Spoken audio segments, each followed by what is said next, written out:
Hello students, स्वागत है आपका आज के नए क्लास में। ठीक है, आज हम लोग क्लास 9 का जो आपका सर्कल चल रहा था उस सर्कल के अंदर जो है हम लोग कुछ क्वेश्चन को आज सॉल्व करके देखेंगे कि उसके क्वेश्चन को किस तरीके से समझते हैं और उसका थ्योरम और बेसिक वगैरह आपको सब बता दिया गया। तो ये इसका क्वेश्चन है, क्वेश्चन में आपको क्या बन रहा है वो समझते हैं। इसमें लिखा हुआ है 2 circle of radius 5 centimetre and 3 centimetre intersect at 2 points and the distance between their center is 4 cm find the length of the common chord। यानी कि आपको बता रहा है कि इसके अंदर 2 सर्कल, ठीक है, तो 2 सर्कल है और उनका जो रेडियस है, ठीक है, क्योंकि सर्कल 2 होगा तो उनका रेडियस भी अलग अलग होगा। तो रेडियस जो है आपका 5 सेंटीमीटर है 3 सेंटीमीटर। और ये भी आपको बता रहा है क्या कि दोनों जो है एक दूसरे को किसी 2 पॉइंट पर क्या करते हैं, इंटरसेक्ट करते हैं। और यहाँ पे लिखा हुआ है कि distance between centre is 4 centimetre, यानी कि उनके बीच का जो सेंटर है उसका जो डिस्टेंस है वो आपको 4 सेंटीमीटर बताया हुआ है। तो आपसे पूछ रहा है कि जो उनमें जो कॉमन कॉर्ड होगा, ठीक है, वो उसका लेंथ जो है वो कितना होगा। तो पहले हम लोग इसके डायग्राम को देखते हैं कि डायग्राम किस तरीके से होगा। तो देखिए, आपको 2 सर्कल बनाने के लिए बोला है।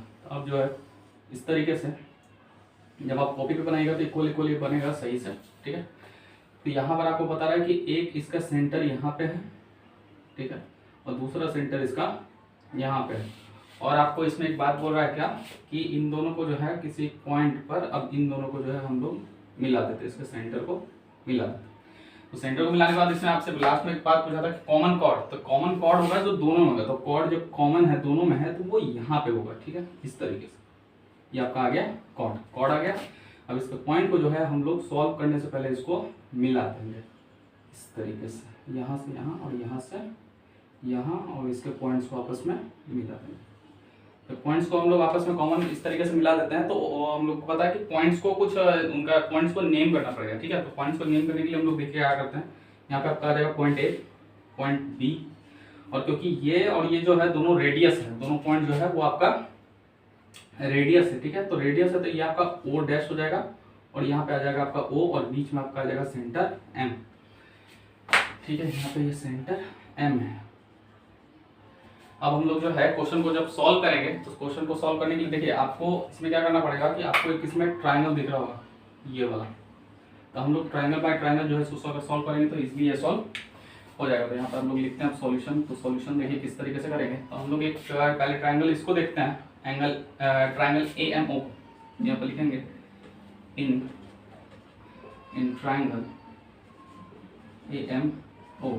और आपको जो है इसमें एक और चीज पहले लिखना पड़ेगा क्या कि आपको जो है इसके लेंथ को लिखना पड़ेगा कि लेंथ जो है वो आपको क्या क्या दिया हुआ है। तो देखिए यहाँ पर जो है आपको एक 5 सेंटीमीटर लेंथ जो है वो आपको दिया हुआ है। तो 5 सेंटीमीटर आपका जो लेंथ है वो है आपका, मान लीजिए कि रेडियस है ना, तो OA आप दे दीजिए यहाँ पे 5 सेंटीमीटर, ठीक है। उसके बाद आपका आ जाएगा O डैश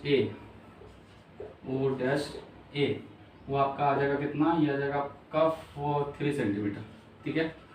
उसके बाद हम लोग देखते हैं इसमें क्या कि और O डैश O, यानी कि ये लेंथ भी आपको दिया हुआ है, O डैश O का भी लेंथ आपको दिया हुआ है, वो है आपको दिया हुआ कितना 4 सेंटीमीटर दिया हुआ है। और आपसे जो पूछा वो पूछा कॉमन कॉर्ड जो है, यानी कि ये जो है कॉमन कॉर्ड AB का आपका लेंथ जो है वो आपसे पूछा गया है, ठीक है। तो अब हम लोग देखते हैं क्या कि कौन से ट्रायंगल में जो है हम लोग बनाएंगे। पहले हम लोग ट्रायंगल बनाएंगे, हम बनाएंगे इसमें इन ट्रायंगल AMO। तो AMO ट्रायंगल के अंदर हम लोग देखते हैं क्या, AMO ट्रायंगल के अंदर हम लोग देख रहे हैं कि ये जो लेंथ है, तो आपको ये पता है पाइथागोरस का ये फॉर्मूला होता है कि जो सबसे बड़ी जो लेंथ होती है वो आपको हाइपोटेनस यानी कि कर्ण होती है, ठीक है। तो हम लोग यहीं पे इसको जो है मेंशन करेंगे, ठीक है। यहाँ पे आपको हो जाएगा AM स्क्वायर। तो AM स्क्वायर यानी कि ये जो परपेंडिकुलर है, ठीक है, AM square is equal to हो जाएगा आपका OA स्क्वायर माइनस OM का स्क्वायर। अब आपका इसमें जो लेंथ अवेलेबल है उसको तो हम लोग पुट कर देंगे, ठीक है। तो यहाँ पे हो जाएगा आपका AM square is equal to OA आपका दिया हुआ है यानी कि 5 सेंटीमीटर, 5 स्क्वायर माइनस OM का वैल्यू नहीं है तो M को वैल्यू को ऐसे ही रहने देते। यहाँ पे आपका हो जाएगा AM square is equal to 25 minus OM square. तो यहाँ से आपका बन जाएगा क्या, ये इक्वेशन नंबर 1, ठीक है। देखिए क्योंकि आपको दोनों लेंथ इसको पता करना है, कॉमन कॉर्ड के लेंथ को पता करना है, तो हमको ये क्या करना पड़ेगा, इक्वेशन से इसको सॉल्व जो है वो करना पड़ेगा। अब हम लोग देखते हैं क्या कि AMO में तो हम लोग निकाल लिए। अब ये जो है एक ट्रायंगल आपका इस साइड बन रहा है, ये वाला हिस्सा, ये वाला, ठीक है। तो हम लोग देखते हैं इसमें क्या है। तो ये है आपका इन, वो हम लोग दूसरे ट्राइंगल में बनाएंगे, in triangle A M O dash, ठीक है। ए एम ओ डैश में देखते हैं क्या है।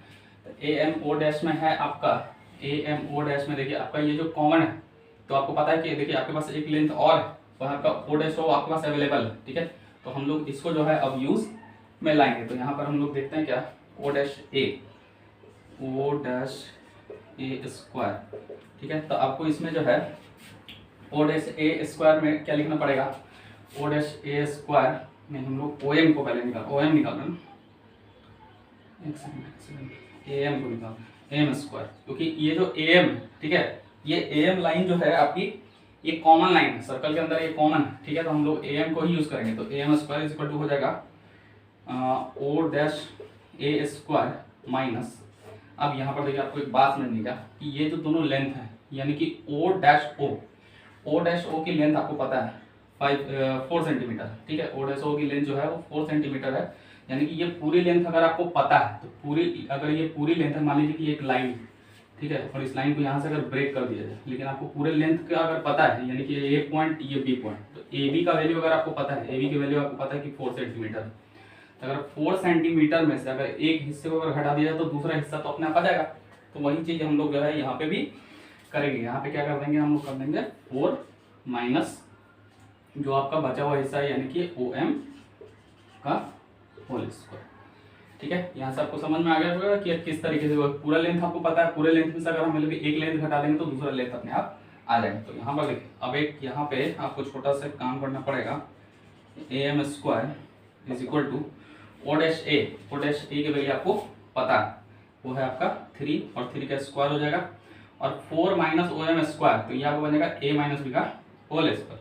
ए माइनस बी का होल स्क्वायर होता है 4 स्क्वायर यानी कि A square plus O M square यानी कि बी स्क्वायर माइनस 2ab यानी कि 2 4 और ओ एम। इस तरीके से हम लोग इसको आगे एक इक्वेशन इससे भी लाएंगे, ठीक है।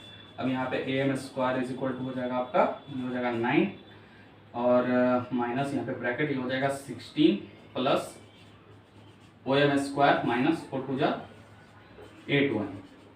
अब यहाँ में क्या करना पड़ेगा कि ब्रैकेट को जो है वो ब्रैकेट को एक बार ओपन करना पड़ेगा, ठीक है। तो हम लोग ब्रैकेट को ओपन करते हैं, पहले इसको इरेज करते हैं एक बार। यहाँ पे ब्रैकेट जो ओपन करेंगे इस स्टेप्स के बाद यहाँ पे, तो ये हो जाएगा आपका A M square is equal to 9 minus, तो ये 9 हो जाएगा माइनस 16, ये ब्रैकेट को बाहर आएगा तो माइनस 16 हो जाएगा, और ये हो जाएगा प्लस है तो ये हो जाएगा आपका माइनस ओ एम स्क्वायर और प्लस हो जाएगा 8 ओ एम। ये याद रखिएगा ये 8 ओ एम है, 80 नहीं है, ठीक है। तो ये आ जाएगा यहाँ से आपका इक्वेशन नंबर, ये हो गया इक्वेशन नंबर 2। यहाँ पे इक्वेशन नंबर 1 आया था और इक्वेशन नंबर 2। अब देखिए ये भी ए एम स्क्वायर के इक्वल है और ये भी ए एम स्क्वायर के इक्वल है। तो आपको जो है इक्वेशन के थ्रू जब इक्वेशन पढ़ाया जाता है तो आपको पता है कि अगर दोनों इक्वेशन अगर किसी एक वेरिएबल के इक्वल अगर हो जाए तो दोनों इक्वेशन को हम लोग इक्वल रख सकते हैं। तो हम लोग दोनों इक्वेशन को इक्वल में वैल्यू पुट करेंगे।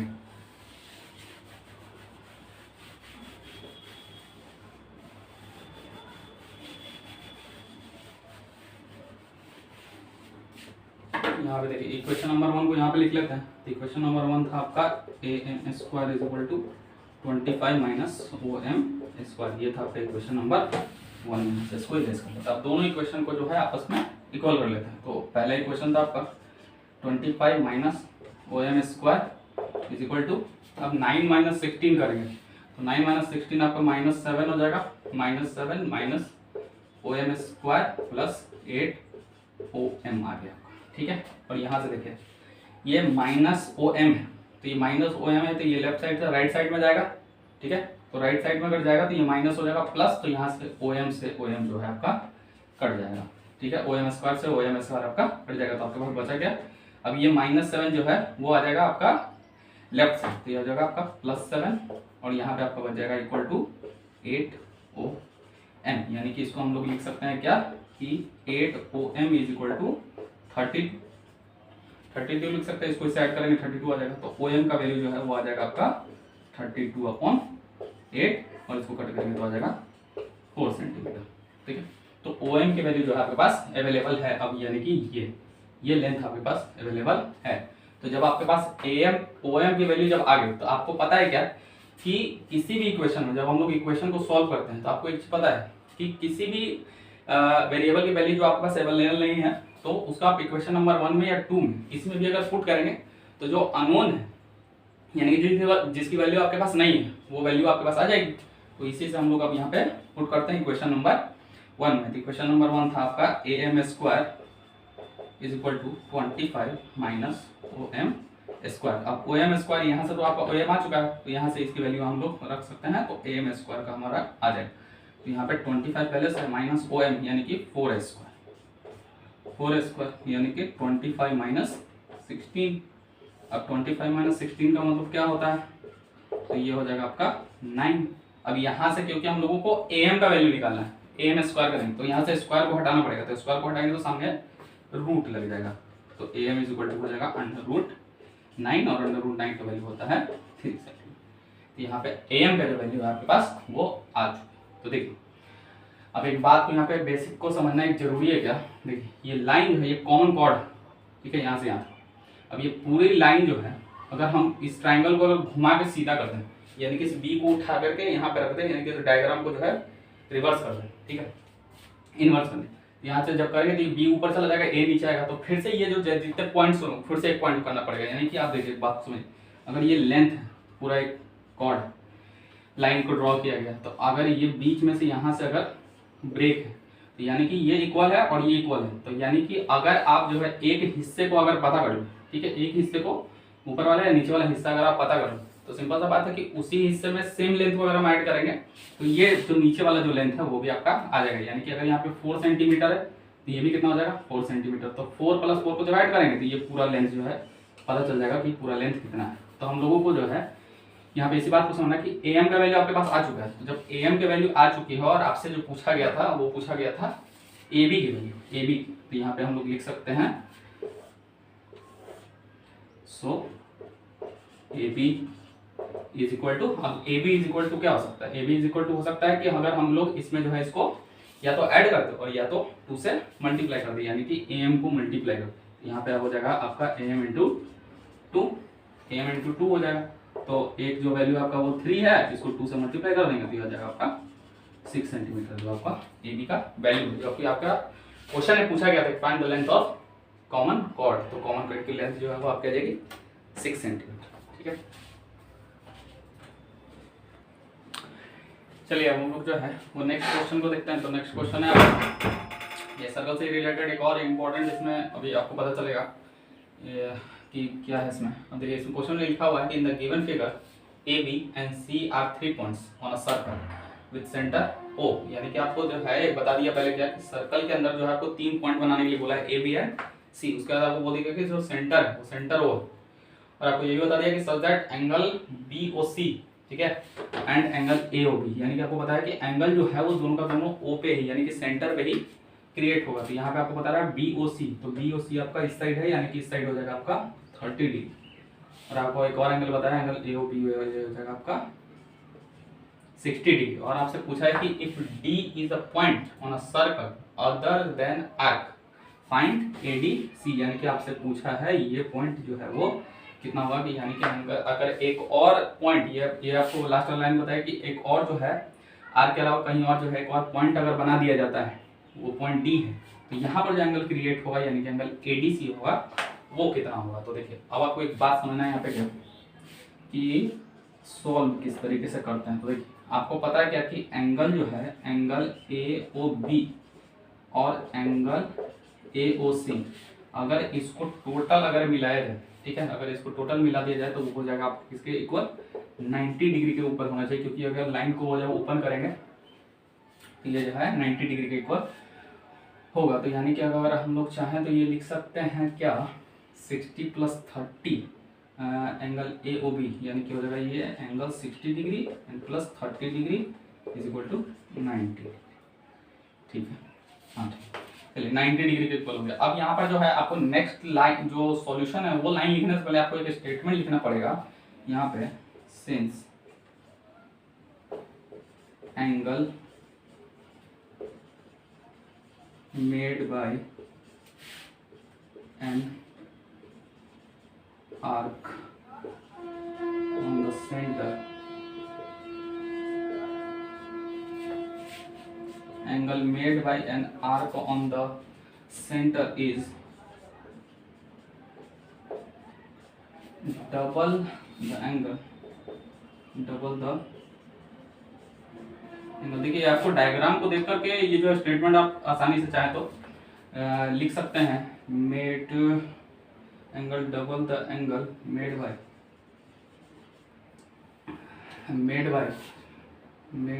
एनीवेयर एल्स, यानी कि ये बना है ऑन द सर्कल। अब आपको इस स्टेटमेंट को पहले समझना है कि स्टेटमेंट बोल क्या रहा है। देखिए स्टेटमेंट आपको ये बोल रहा है कि since angle made by an arc on the centre is double the angle made anywhere else on the circle. मतलब क्या है कि अगर आप डी पॉइंट को आर्क मानते हुए, ठीक है, डी पॉइंट को आर्क मानते हुए सर्कल के सेंटर पर या सर्कल के सेंटर के अलावा कहीं पे भी और अगर आप एंगल क्रिएट करते हो तो वो एंगल यहाँ पे जितना एंगल बनेगा उसका डबल होगा। ठीक है, अब मान लो डबल होगा, इसका क्या मतलब है कि अगर यहाँ पे जितना है, अगर यहाँ मान लीजिए कि यहाँ पर अगर एंगल बन रहा है वो डबल है, तो यहाँ पे अगर डबल है तो यहाँ कितना होना चाहिए, हाफ होना चाहिए। ठीक है, ये आपको स्टेटमेंट से समझना क्या कि अगर यहाँ पे अगर हम डी पॉइंट को आर्क मानते हुए सेंटर पर कहीं पे भी, ये स्टेटमेंट का मतलब यही है कि डी पॉइंट को आर्क मानते हुए अगर हम सेंटर या सेंटर के अलावा कहीं पे भी और अगर एंगल क्रिएट करते हैं तो वह एंगल क्या होगा, डी पॉइंट से डबल होगा। यानी कि डी पे अगर 30 है तो ऊपर जो है वो 60 होगा, नीचे अगर 45 है तो ऊपर 90 होगा। इसका एक और मतलब निकल के आता है, इसका एक और मतलब निकल के आता है मतलब क्या कि अगर यहाँ पे डबल है तो यहाँ पे कितना होना चाहिए, यहाँ पे हाफ होना चाहिए। सिंपल है ये तो लॉजिक। तो अब हम लोग लिख सकते हैं क्या कि एंगल जो है आपको कौन सा पूछा है, ADC, तो angle ADC is equal to हो जाएगा आपका एंगल जो निकला था ऊपर तो ऐड करके आया था आपका एंगल 90 डिग्री। तो अगर ऊपर डबल है तो नीचे कितना होगा, हाफ। इसको हाफ कर देंगे तो ये हो जाएगा आपका एंगल 45 डिग्री। ये हो जाएगा एंगल ADC की वैल्यू। ठीक है, अगर नीचे 45, देखिए इस स्टेटमेंट को अब ये क्लेरिफाई कर रहा है, अगर नीचे मान लीजिए 45 है तो इस स्टेटमेंट के अकॉर्डिंग क्या होना चाहिए कि यहाँ से डबल होना चाहिए। तो यहाँ अगर 45 है तो यहाँ तो 90 है तो डबल हो गया। तो या तो यहाँ डबल है या तो यहाँ हाफ है, दोनों बात इक्वल है। इसको नोट डाउन कर लिया। चलिए अब हम लोग जो है नेक्स्ट क्वेश्चन को एक और देखते हैं सर्कल से। ये भी एक इम्पोर्टेंट क्वेश्चन है, इसमें आपको अभी देखिए क्वेश्चन आपको बोल रहा है कि in the given figure angle ABC is equal to 69 degree and angle ACB is equal to 31 degree. तो आपसे पूछ रहा है कि एंगल BDC की वैल्यू कितनी है, यानी कि आपसे पूछा गया है एंगल D की वैल्यू यानी कि ये। ठीक है, और आपको ये जो है बता दिया गया कि एंगल ACB यानी कि 31 डिग्री यहाँ पे है ACB, और आपको बता दिया गया है ABC। तो देखिए अब इस तरीके के क्वेश्चन को सॉल्व करने के लिए, क्योंकि आपको बता दिया है ABC एंगल के बारे में, एंगल ABC अगर बताया है यानी कि इसके अंदर जो ट्राइंगल होगा वो ट्राइंगल भी क्या होगा, ट्राइंगल भी ABC ही होगा। तो हम लोग पहले देखेंगे इन ट्राइंगल ABC। अब आपको ABC ट्राइंगल के अंदर एक चीज पता होगा कि एंगल सम जो होता है वो होता है मैक्सिमम 180। ठीक है, तो 180 डिग्री अगर होता है और दो एंगल आपको पता है, तो दो एंगल अगर पता है तो एक एंगल को पता करने के लिए क्या हम लोग कर सकते हैं, 180 डिग्री से लेस कर सकते हैं। तो 180 डिग्री माइनस ये हो जाएगा आपका 69 डिग्री प्लस 31 डिग्री। अब इसको हम लोग पहले सॉल्व करेंगे तो ये आ जाएगा आपका 180 एंड माइनस 100 डिग्री। तो ये निकल के आ जाएगा आपका 180 डिग्री। 180 डिग्री जो आपका निकल के आया है वो आपका निकल के आ जाएगा क्या, BDC निकल के आएगा। तो ये एंगल आपका हो जाएगा एंगल BDC, एंगल BDC ठीक है। अब यहाँ पर देखिए आपको एक बात इसमें अब समझना है क्या, 180 डिग्री ये हो जाएगा 80 डिग्री सॉरी। ठीक है, तो यहाँ पर आपको एक बात क्या समझना है कि आपको ये समझना है कि अब देखिए पूरे ट्राइंगल के अंदर जो कॉर्ड होता है, और कॉर्ड अगर एक ही साइड है, ठीक है, कॉर्ड अगर एक ही साइड है यानी कि यहाँ पर देखिए एंगल D भी है एंगल A भी है, लेकिन दोनों क्या है, दोनों कॉर्ड के जो है वन साइडेड है। तो यहाँ पर आपको एक स्टेटमेंट लिखना पड़ेगा क्या, यहाँ पर डायग्राम को देखते हुए, डायग्राम को देखते हुए भी आप लोग स्टेटमेंट को आसानी से लिख सकते हैं क्या कि angle made by one side of a point of a cord, यानी कि एक ही पॉइंट के ऊपर जो है, एक ही पॉइंट के ऊपर और एक ही साइड जो है, दो दो कॉर्ड अगर निकलते हैं तो कॉर्ड आपस में निकल जाता है। आंसर क्या होगा? Chord are equal. ठीक है, यानी कि आपको याद रखना क्या कि अगर एक ही पॉइंट और दोनों जो है एक ही साइडेड हो, ठीक है, ये भी कॉर्ड इस साइड है और ये भी कॉर्ड जो है वो इस साइड है, तो दोनों कॉर्ड अगर सेम साइड हो तो उनका जो एंगल का जो मेजरमेंट होगा वो भी क्या हो जाएगा? इक्वल हो जाएगा। और इसके बाद हम लोग लिख सकते हैं क्या कि एंगल जो है, angle BDC is equal to हो जाएगा आपका एंगल BDC और BAC, angle BAC is equal to हो जाएगा आपका 80 डिग्री। इस तरीके से आप लोग इसको बना सकते हैं। ठीक है, अब देखिए क्वेश्चन में तो वैसे आपसे BDC पूछा था, लेकिन अगर मान लीजिए कि अगर BDC नहीं पूछ के BAC पूछ ले, ठीक है, तो इस तरीके से भी आप इसको बना सकते हैं। ओके।